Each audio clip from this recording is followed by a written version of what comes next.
Well, yung PDAF kasi, allocated yan to each congressman as a fund that they can use to fund different pet projects supposedly. I remember I was a congressman before. Ang concentration ng namin sa district ko was scholarships and medical assistance. No NGOs, nothing like that. Lahat scholarship diretso sa PUP or Cavite State University at that time, or diretso sa sa medical assistance sa mga ospital. Ang nangyari kasi diyan sa PDAF cases, they brought it to the different NGOs which supposedly implemented the projects. How the Sandigan Bayan was able to appreciate the facts is beyond me, because I was not part of the trials. I haven't read the decisions except for one or two decisions. And we're going to, this is why we're calling the attention of, we called the attention already of Senior Associate Justice Leonen, so that we can have a dialogue to make sure that everybody is on the same page when it comes to treating cases.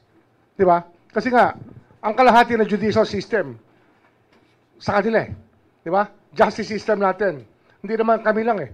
Kasama ang korte. Kaya dapat, on the same page kami kung saan kami nagagaling. Yun naman, I will not cast judgment on anybody. Sa akin lang, we just have to belong to the same page. We have to be on the same page when we start trying these cases. Di ba? Kasi ano yan eh.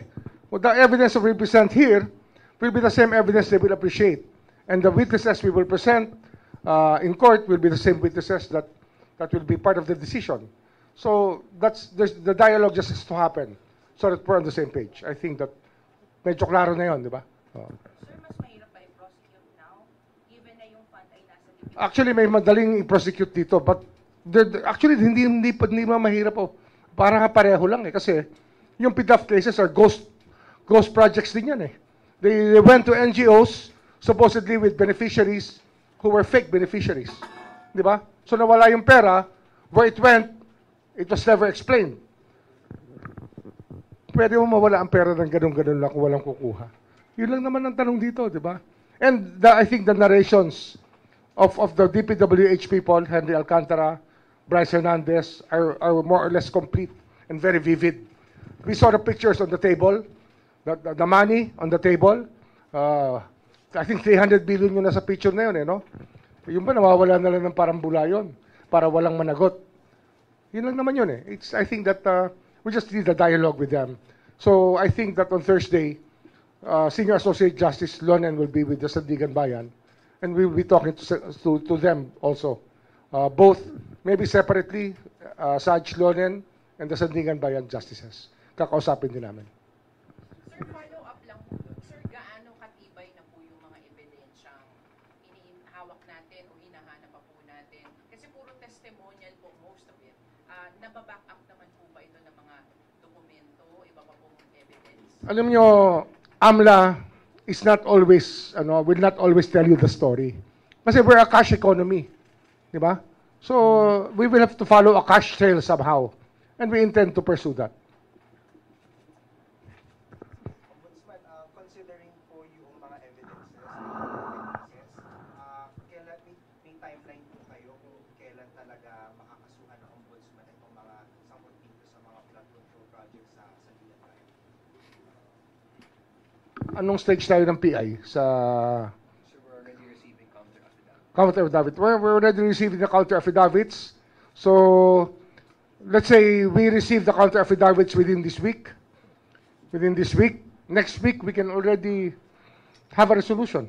The teams, the panels in the PI can already have a resolution. And once the resolution is approved by the panel, it will go to my office, and then instruction for filing already. So hopefully, kung ngayon ay November 4, by November 11, baka meron na kami na file sa korte. Hopefully, pag nakapasok na yung mga counter affidavits and submitted for resolution. That's Jesse. On the Yeah. part of the Department of Justice and NBI Investigation Task Force, we have already filed 5 cases for preliminary investigation. And the first hearing date is on November 10. So we expect the counter affidavits to be submitted on that day, and most of them have been served already.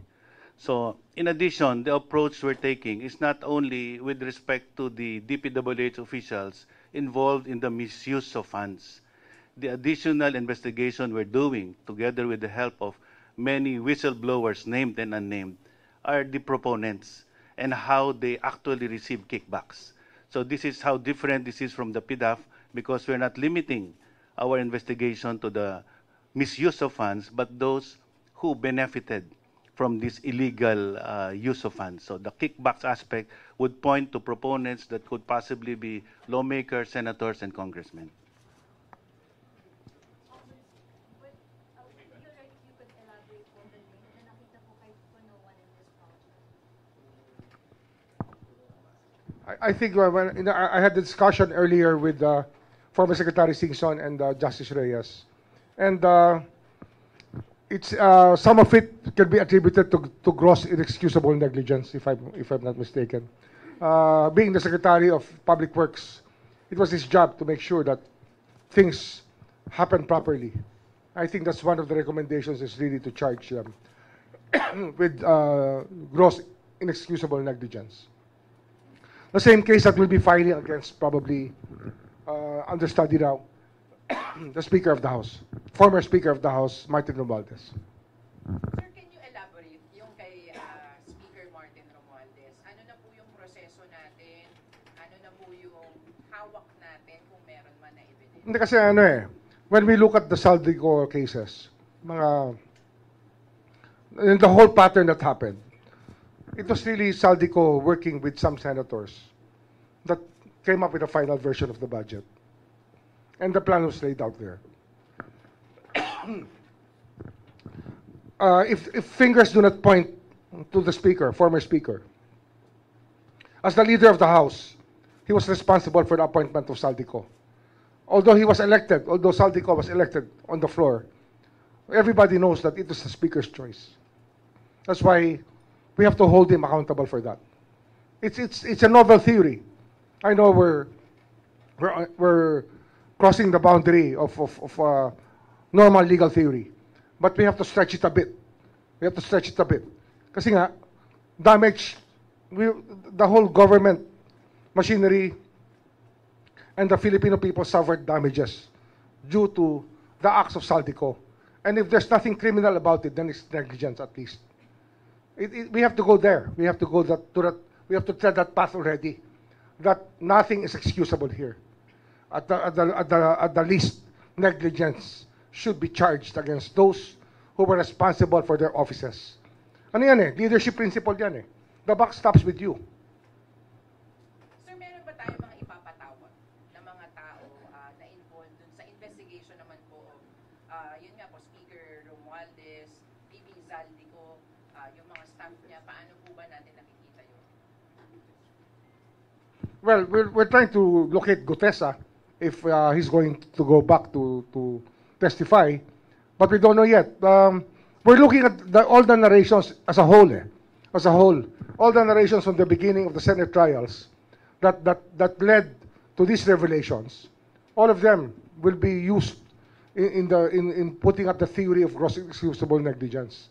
Kasi nga, you're the leader of one house, and the other house is led by Senator Chisa Escudero as Senate President, and they were able to come up with that budget, which included insertions, which included diversions of money from what was supposed to be to what became. So that is, if it's not criminal, then it must be negligence.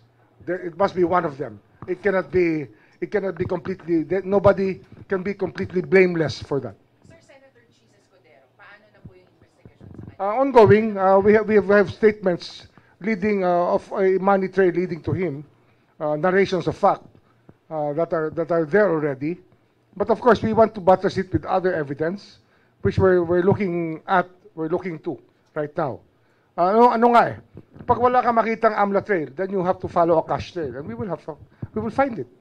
Sir, sundot na rin namin. Billiards naman po kasi the original subpoena of the House was intended for 4 firms. Pero as it turned out, wala doon yung firms na connected sa Villar. Kasi turned out it's motion trade, not INT. So, kamusta po yung investigation? Let's face it, no. There has been a lot of connivance.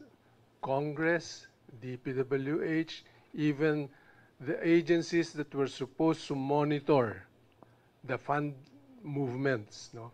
So definitely there was total connivance, and the fact is that congressmen and senators are told by DPWH kung saan distrito sila pwedeng magbaba with SOP. Napakaliwanag nun. There are favorite district offices where they give very high SOPs, no? And maliwanag na yon, no, sa findings ng ICI. So it's a matter of identifying people who were involved in the connivance that really brought this whole government machinery system total breakdown. No? The process to us, especially coming from DPWH, is already very clear. Without the role of DPWH officials, hindi mangyayari to. At sir, aabot yun hanggang sa mga sekretary. Umabot na nga eh. Lahat. Wherever it leads. Because it did not start the last 2 years. It started way back, started in tiny bits in 2018, started to grow. When they perfected the system, it started in tremendous leaps and bounds. Ano nga, yung sa Villar, we may be putting up a new task force for the River Drive and for the flood control of Las Piñas. Bacoor, Las Piñas area. Kasi, andun yung mga lupa na nag-benefit din eh. They're the landowners also that benefited from that. So we have to look at that also. We're forming a new task force for that. Just for Villar itself. Yung Zapote River Drive, together with the Bacoor properties that were boundaries on the rivers, no? Dinaanan ng river. There were improvements made in that area. That's one thing that has to be looked at. Ano yun eh? Pag tikaroon ka, pag dumaan ka ron, alam mo kanilang lupa yun. Nakita mo yung river wall. Tanong mo, sino ba gumastos? Gobyerno o sila? Ganun kasimple yun. It's as simple as that. So we will determine that later on. Sa costing ng project na nangyari doon. By the end of the year, ilan kayang posibleng makasuhan natin? Sinasabi kahapon ng DPWH Secretary 60 raw. Kakayanin ba? Idea lang ba yun? O sa kayong sipag? Pwede umabot ng ganun. Baka hindi lang eh. In fact, the one question to me earlier this morning, I was with members of the diplomatic corps. Yung isang ambassador, the ambassador of Denmark asked me a question. Do you have the absorptive capacity to file all of these cases? How many people do you have at the ombudsman and how many cases are there?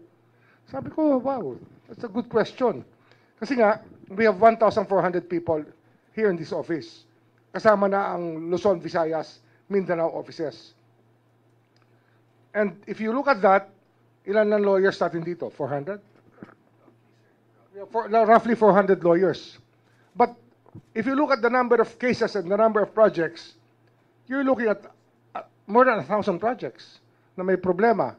That's around 3 cases per lawyer only. Pero if you look at it, the volume involved and the court time involved, that's a lot of cases. Pero I think we will manage.